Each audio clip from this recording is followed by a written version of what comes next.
जय माता दी। आप सभी का बहुत बहुत स्वागत है आपके अपने YouTube चैनल कहानी टॉकीज पर।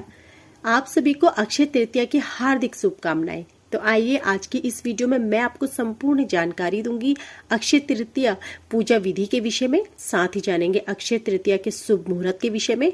आज के दिन क्या करें क्या ना करें, अक्षय तृतीया के दिन किस चीज की खरीदारी करनी चाहिए तथा किन चीजों की खरीदारी ना करें। साथ ही जानेंगे अक्षय तृतीया की कथा के विषय में। तो आइए संपूर्ण जानकारी को प्राप्त करने के लिए हमारी वीडियो को अंत तक देखिए। आरंभ करते हैं। अक्षय तृतीया वैशाख महीने के शुक्ल पक्ष की तृतीया तिथि को कहते हैं। इस दिन को बेहद शुभ माना जाता है और यह दिन मां लक्ष्मी का होता है। इस दिन लोग शुभ मुहूर्त में सोना खरीदते हैं और नए कामों की शुरुआत करते हैं। इस दिन को अखा तीज के नाम से भी जाना जाता है। इस साल अक्षय तृतीया 22 अप्रैल को मनाया जा रहा है। तो आइए जानते हैं इस दिन का शुभ मुहूर्त और पूजा विधि। अक्षय तृतीया का शुभ मुहूर्त 22 अप्रैल सुबह 7:49 से 23 अप्रैल को सुबह 7:47 तक रहेगा। इस मुहूर्त में मांगलिक कार्यों को करना बहुत ही शुभ माना जाता है और साथ ही लोग इस मुहूर्त में सोना खरीदते हैं। ऐसा माना जाता है कि ऐसा करने से मां लक्ष्मी की कृपा सदैव आप पर बनी रहती है और घर में सुख समृद्धि बढ़ती है। अक्षय तृतीया पूजा विधि। इस दिन मां लक्ष्मी और भगवान विष्णु की पूजा विशेष रूप से की जाती है। इस दिन सूर्योदय से पहले उठें और स्नान करके साफ कपड़े पहनें, मंदिर को साफ करें। इसके बाद मंदिर में सभी भगवानों को गंगा जल से अर्पित करें, फिर फूल और प्रसाद अर्पित करें। मां लक्ष्मी को लाल रंग का फूल चढ़ाएं और भगवान विष्णु को कमल और चमेली का फूल अर्पित करना बहुत ही शुभ माना जाता है। भोग में पीले रंग की मिठाई और खीर का भोग लगाएं। इसके बाद दीपक जलाएं और आरती करें।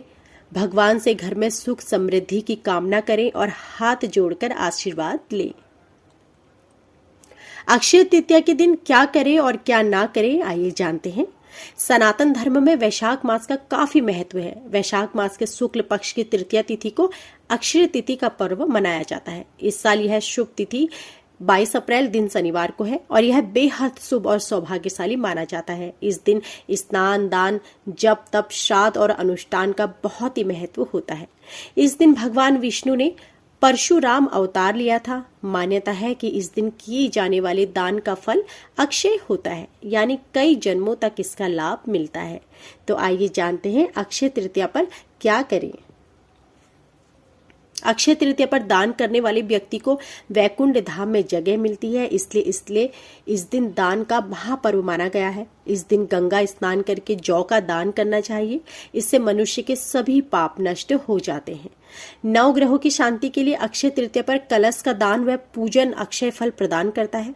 इस जल से भरे कलश को मंदिर या किसी जरूरतमंद को दान करने से ब्रह्मा, विष्णु और महेश की कृपा प्राप्त होती है।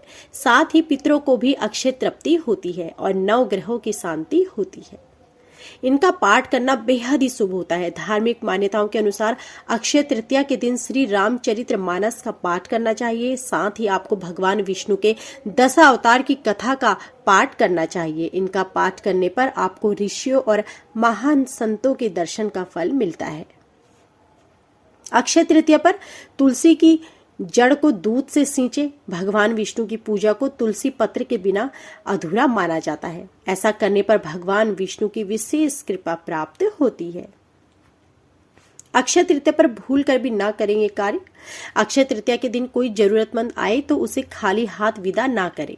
अक्षय तृतीया के दिन किया गया दान पुण्य का कभी क्षय नहीं होता। इस दिन किए जाने वाले दान का फल अक्षय होता है, यानी कई जन्मों तक इसका लाभ मिलता है।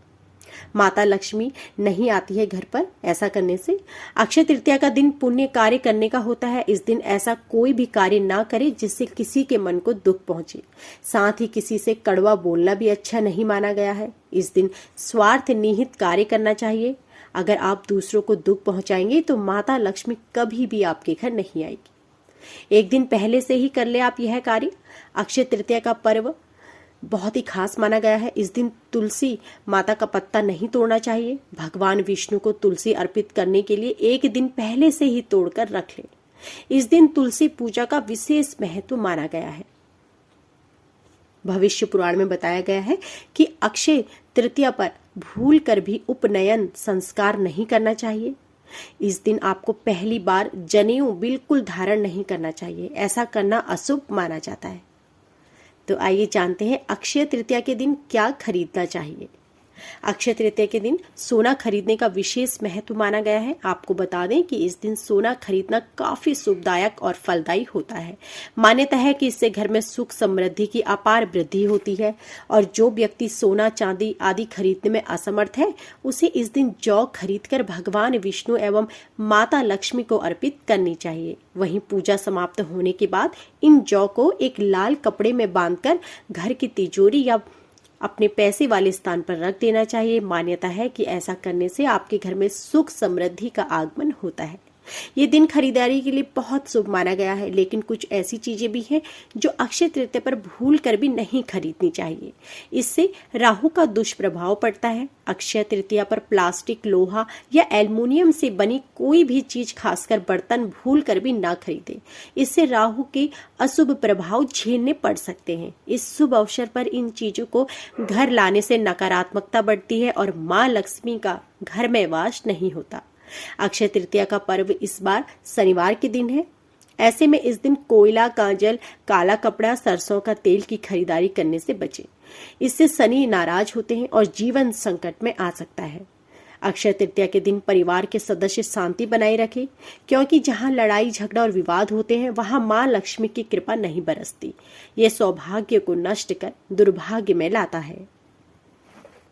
अक्षय तृतीया की कथा। अक्षय तृतीया की कथा के अनुसार प्राचीन काल में एक धर्मदास नामक वैश्य था। धर्मदास अपने परिवार के साथ एक छोटी सी गांव में रहता था। वह बहुत ही गरीब था। वह हमेशा अपने परिवार के भरण पोषण के लिए चिंतित रहता था। उसके परिवार में कई सदस्य थे। धर्मदास बहुत धार्मिक प्रवृत्ति का व्यक्ति था। उसका सदाचार तथा देव एवं ब्राह्मणों के प्रति उसकी श्रद्धा अत्यधिक प्रसिद्ध थी। अक्षय तृतीया व्रत के महात्म्य को सुनने के पश्चात उसने अक्षय तृतीया पर्व के आने पर सुबह जल्दी उठकर गंगा में स्नान करके विधि पूर्वक देवी देवताओं की पूजा की। व्रत के दिन सामर्थ्य अनुसार जल से भरे घड़े, पंखे, जौ, सत्तू, चावल, नमक, गेहूं, गुड़, दही, घी, सोना तथा वस्त्र आदि वस्तुओं का दान किया तथा ब्राह्मणों को अर्पित की। यह सब दान देखकर धर्मदास के परिवार वाले तथा उसकी पत्नी ने उसे रोकने की कोशिश की। उन्होंने कहा कि अगर धर्मदास इतना सब कुछ दान में दे देगा तो उसके परिवार का पालन पोषण कैसे होगा। फिर भी धर्मदास अपने दान और पुण्य कर्म से विचलित नहीं हुआ और उसने ब्राह्मणों को कई प्रकार का दान किया। उसके जीवन में जब भी अक्षय तृतीया का पावन पर्व आया, प्रत्येक बार धर्मदास ने विधि से इस दिन पूजा एवं दान आदि कर्म किया। अनेक रोगों से ग्रस्त तथा वृद्ध होने के उपरांत भी उसने उपवास करके धर्म, कर्म और दान पुण्य किया। यही वैश्य दूसरे अगले जन्म में कुशावती का राजा हुए। मान्यता है कि अक्षय तृतीया के दिन किए गए दान, पुण्य व पूजन के कारण वह अपने अगले जन्म में बहुत धनी एवं प्रतापी राजा बने। वह इतना धनी और प्रतापी राजा था कि त्रिदेव तक उसके दरबार में अक्षय तृतीया के दिन ब्राह्मण का वेश धारण करके उसके महायज्ञ में शामिल होते थे। अपनी श्रद्धा और भक्ति का उसे थोड़ा भी घमंड नहीं हुआ। वह प्रतापी राजा महान एवं वैभवशाली होने के बावजूद भी धर्म मार्ग से कभी विचलित नहीं हुआ। माना जाता है कि यही राजा आगे के जन्मों में भारत के प्रसिद्ध सम्राट चंद्रगुप्त के रूप में पैदा हुए थे। जैसे भगवान ने धर्मदास पर अपनी कृपा की, वैसे ही जो भी व्यक्ति इस अक्षय तृतीया की कथा का महत्व सुनता है और विधि विधान से पूजा एवं दान आदि करता है, उसे भी अक्षय पुण्य एवं यश की प्राप्ति होती है। तो यह थी आज की हमारी संपूर्ण जानकारी। आशा करती हूँ कि आपको हमारी यह वीडियो पसंद आई होगी। ऐसे ही धार्मिक व्रत कथाओं तथा पूजन विधि के बारे में जानकारी प्राप्त करने के लिए हमारी वीडियो को लाइक करें, शेयर करें, कमेंट करें और हमारे चैनल को सब्सक्राइब करें और बेल आइकन दबाएं, जिससे कि आगे भी ऐसी ही वीडियो प्रसारित होते ही आपको जानकारी मिल सके। आप सभी का धन्यवाद।